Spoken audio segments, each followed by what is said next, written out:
Hello guys, welcome to my channel. Right now I am at Necklace Road. So I follow this shortcut. My office is located. I find some kind of peace from this location. Hence, I daily improve in this location. And today I would like to discuss something very interesting, which has become a big topic in India, whole India. The Union Budget 2024. Last week Nirmala Sitharaman ji has presented in the parliament, and he has given a speech, and everyone knows what happened exactly. So basically, what is for middle class? Okay, there is nothing for the middle class in this union budget actually.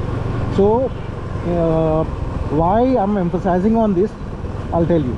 So if you look at the Indian government taxes, we have a lot of taxes. We have direct taxes, we have indirect taxes, we have GST, and after the introduction of the GST by the government, the government income has gained to the greater extent actually.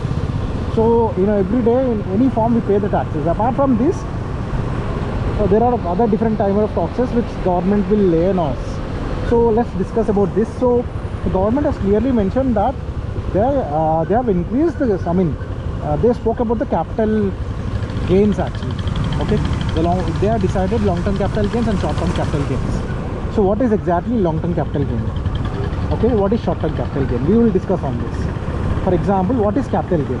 Any income that we are receiving, okay, any income that we are receiving on an asset for that which is there with us for a longer period of time, or maybe any asset, on any asset we are getting any kind of gain, okay, then that gain is nothing but capital gain. That income is called capital gain. So what government has decided earlier, it was around 20% on the long-term capital gain actually. So the tax was up to 20% as per the previous tax regime. Now if you look at this here, and the short-term capital was around 10%. So as per this new budget 2024, the government decided to make it 12.5% long-term capital gain as well as short-term capital gain at 12.5%. They made both equal. Now question comes here, the government has made it very less, right? Why are you complaining? And I don't find any kind of complaints on this, where I'm paying less tax compared to the previous tax regime, which has government presented 20%. I will tell you, there is a twist in this.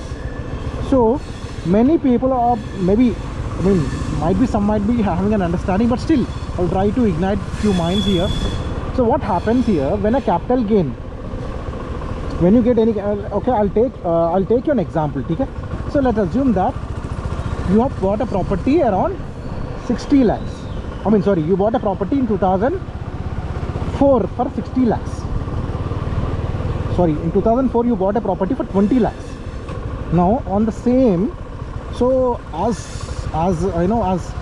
years goes, the property value will gain big dip, right? Absolutely, it will gain.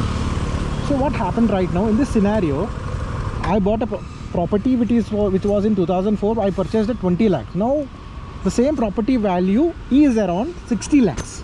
Okay, are you getting my point? So now I'm selling this property at 60 lakhs.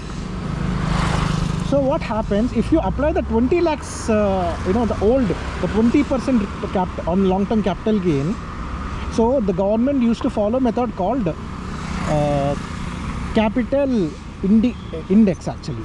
Okay, to be precise, there is a term actually which it was used to be declare this CII actually, which is CII, which means in the sense cost inflation index actually, CII. Okay, now cost inflation index. What is cost inflation index? So now, as I said, right, I bought a property around 20 lakhs, and the government now in 2024 the property value is at somewhere around 60 lakhs, and I'm selling this property at 60 lakhs. Now what government does, you need to pay tax, right?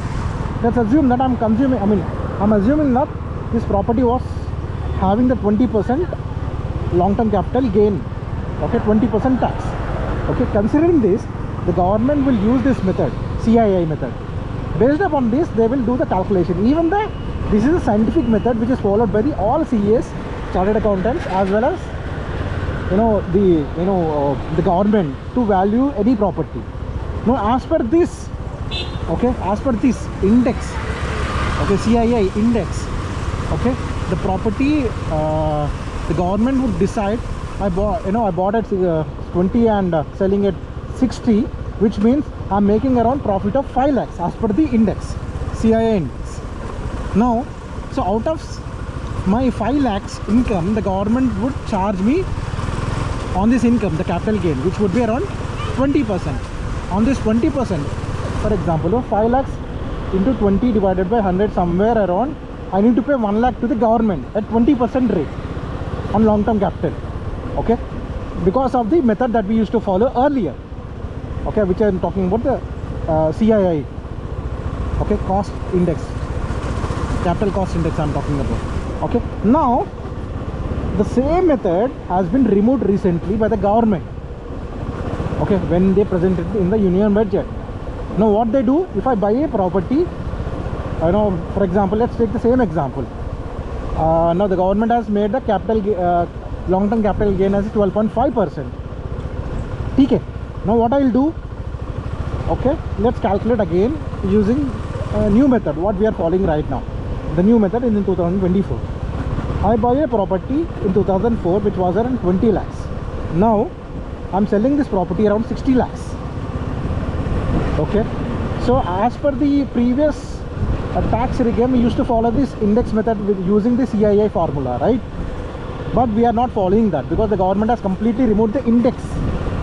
So when you remove the index, the government is defining the capital gain based upon the the value actually. Now out of you bought the property at 20 lakhs. Now the value of property is 60 lakhs. So the government is minusing the 20 lakhs, and okay, they will charge you, they will consider this 40 lakhs, whatever the 40 lakhs additional, whatever the 40 lakhs which is remaining, they will consider this as a capital gain, and they'll charge you 12.5% on this 40 lakhs. Now if you calculate this 12.5% on 40 lakhs, okay, on this cap, then your profit, then you are supposed to pay approximately 5 lakhs rupees. But whereas when you have this old method where you have 20% tax, but since you follow the index method using the CII, you used to pay only 1 lakh rupees. So it's end of the day, middle class got milk finger. Okay, so you end up paying more amount, and the main problem is that this will impact the real estate market to the greater extent, because real estate always based upon the value proposition, right? Now this value propositions what we used to earn earlier, the government is reviewing this index method, the CII, and they are directly deriving these for example, as I said, in the mentioned example, they are calculating in a different method where they are directly deriving a lot of tax from us. So I think this will impact a lot, especially the real estate market in India.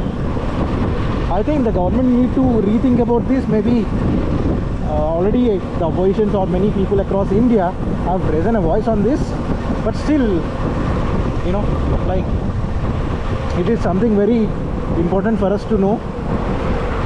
So the purchasing of property or selling a property would be a big difficulty for us. Especially selling a property would be very difficult in the market because you have high tax. You need to pay high tax. Okay?